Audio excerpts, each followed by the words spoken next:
Praise the lord. దేవుని పరిశుద్ధ నామమునకు మహిమ కలుగును గాక. క్రీస్తునందు ప్రియమైన సహోదరి సహోదరులకు నా హృదయపూర్వక వందనములు తెలుపుచున్నాను. ఈరోజు దేవుని వాగ్దానం, నీ సరిహద్దులలో సమాధానం కలుగజేవాడు ఆయనే, మంచి గోధుమలతో నేను తృప్తిపరచువాడు ఆయనే. కీర్తన గ్రంథము 147 అధ్యాయము 14వ వచనం.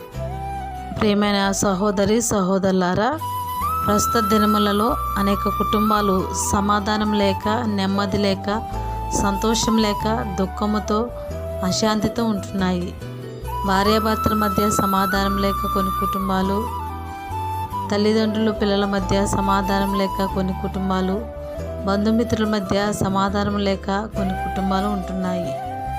ఒకవేళ మీ కుటుంబాల్లో ఇలాంటి పరిస్థితి కనుక ఉంటే, ఈరోజు ప్రభువు నీ సరిహద్దులలో సమాధానం కలుగజేవాడు ఆయనే, మంచి గోధుమలతో నిన్ను తృప్తిపరచువాడు ఆయనే.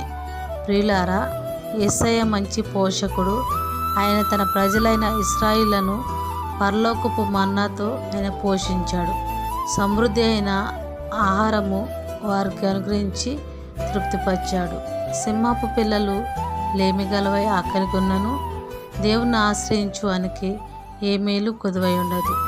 ఈరోజు వాగ్దానం వింటున్న సహోదరి సహోదరులారా, మీ కుటుంబములలో ఎలాంటి లేమి ఉన్నను, కష్టము ఉన్నను ప్రభువు తీసివేసి మీకు సమృద్ధిని ఇవ్వబోతున్నాడు. విశ్వాసంతో ప్రార్థించండి. ప్రభు మీ పట్ల గొప్ప కార్యములు చేయబోచున్నాడు.